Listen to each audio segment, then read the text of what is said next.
I think when this whole pandemic began, everything happened pretty much within a matter of few days. And we were not pretty prepared for many of those things in terms of how we would be working from home. And I think that has been the biggest challenge of this pandemic.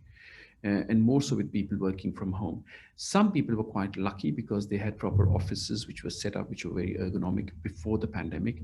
And there were quite a few, quite a large amount who never had that sort of options available to them. And suddenly overnight, they had to move to this working from home. And that has been a big challenge. Many times the desktops at home are not very ergonomic, and people are working very extended hours without taking proper breaks, which they would have normally if they were in an office setting. And I think that is what put a lot of challenge in many of these patients in terms of neck problems and people coming up with lots of shoulder problems.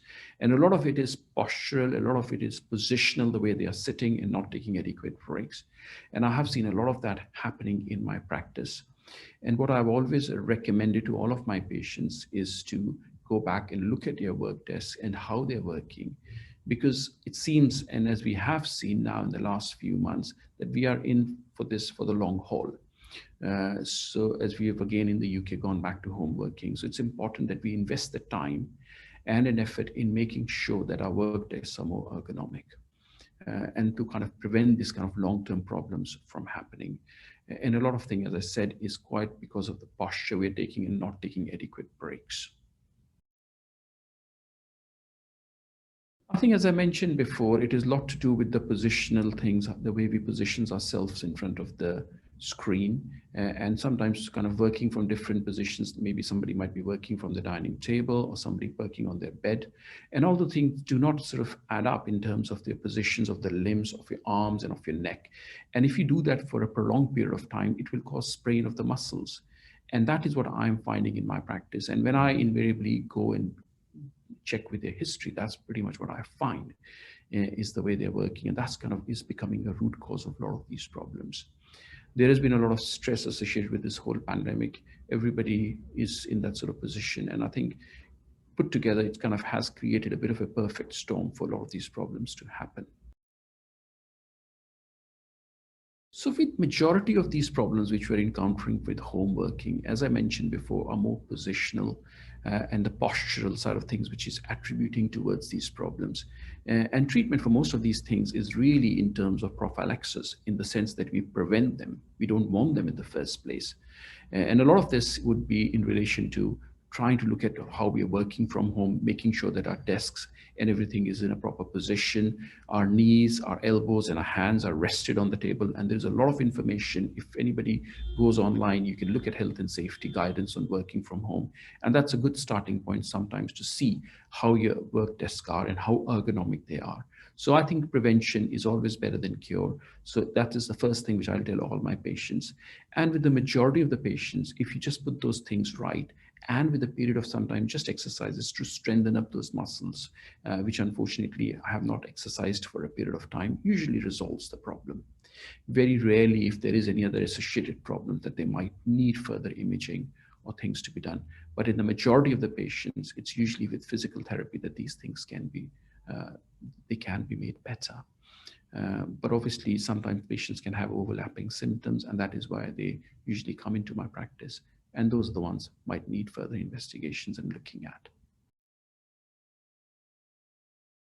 So this has been a bit variable in terms of its presentations. A lot of patients I've seen is presenting with sort of spasm and discomfort around the neck. Also, I've seen a lot of patients with shoulder discomfort. And a lot of this is to do with the way they're positioning their arms, especially when they're working on the desktops or on their laptops for a long period of time. I have seen people coming in lots of hand and wrist problems as well, those who are working from home.